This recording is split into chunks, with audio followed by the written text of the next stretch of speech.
Bakit ba halos lahat na lang ng balotang dumadating ay sira-sira? Tila lahat na ng pwedeng mangyari ay nangyari na. May basang mga balota, may balotang nasa picnic boxes, may balotang may isda, ballot boxes na wasak gaya nung galing sa naga, mga balotang sunog ng sigarilyo at puro damo at dahon sa loob, mga balotang binasa ng tubig na amoy chemical, sa madaling salita, mga paper ballots na hindi na mapapakinabangan, hindi na mababasa, hindi na mabibilang. At lahat ng ito ay tila sinadya. Malingan. Kasi nagkaroon ng bagyo doon sa area na yon, nung sometime in December. Kaya may mga ballot boxes talaga na yan ay basa. Ayon kay Election Officer Alex Escape, naroon siya ng kunin ng PET ang mga ballot box. Imposibleng nabasa raw sa kanila ang ilang balota dahil meron silang certification na in good condition ang kunin ng mga ito. Kinarga yung mga ballot boxes doon sa 2 truck. Mainit nga ang panahon, tinakpan pa yon ng mga trapal. Wala namang irregularity. At kahit wasak na wasak ang mga balota galing sa baluarte niya, ay tila walang galit, protesta o kahit anong mensahe ng pagkabahala tungkol dito ang kampo ni Robredo.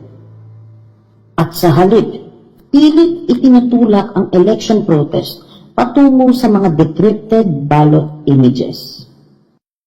That in case of wet ballots, the ballots pertaining to that precinct will be counted on the basis of the ballot images. As I have been saying before, this is the beauty of the automated election. Ito ang ganda. Ngayon, kahit basa yung balota, hindi problema.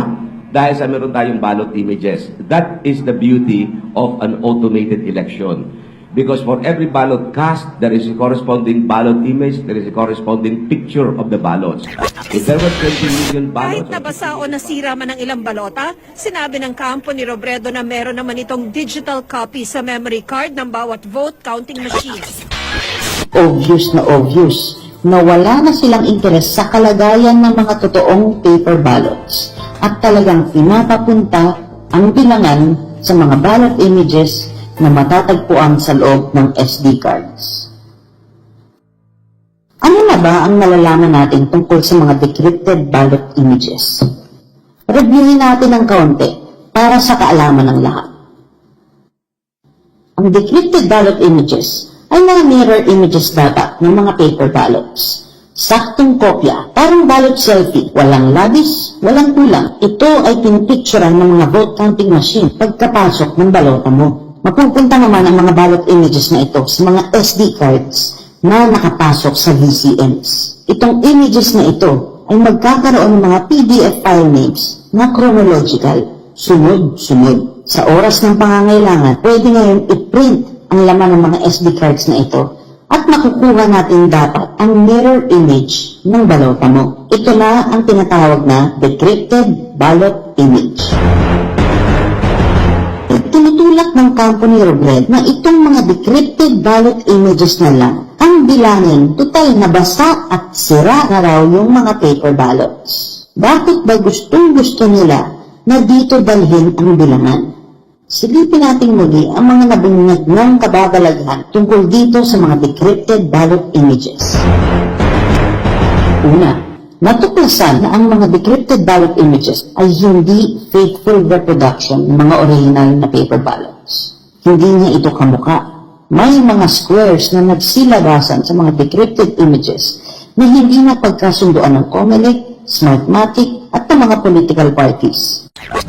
Kasi mention that there will be possibility no, we were not apprised of any information that there will be an insertion or deletion on the image. May mga balota namang walang pirma, pero ang original paper ballot ay meron. Kung hindi sobra, ay kulang. So hindi talaga ito mapagkakatiwala ang picture. Ito ay talagang nakakabahala. Kung may kakayahan na magdagdag o magbawas ng anumang marka sa balota mo, maaari ring maglagay o magtanggal ng shade sa napili mong kandidato. Hindi po pwede na sila ay may kakayahang mag-enhance ng picture. Pangalawa, ipinakita ni Glenn Chong sa JCOC hearing na may mga ballot images na nawawala. Nagsiskip yung number na dapat sana ay sunod-sunod. Dito makikita ang high-tech na dagdag bawas. Ang bawat ballot image ay may corresponding na sequence number. Sequence number. Ito po ay in sequence lumalabas at chronological at hindi tumatalon. Ibig sabihin, kung ang precinct A ay may 10 botante, ang sequence number nito ay hanggang number 10. Dahil automatic na ina-assign ito ng system pagkakuha ng picture ng balota. Tinanggal sa gitna, pinalitan ng tampered, inilagay sa dulo. Kung kaya naman lumobo sa 767 ang last sequence number. Pero hindi mo agad mahalata dahil 612 pa rin ang total ng botante o ballot image files na naitala. That is something for digital forensics, and that has never been happened in this case.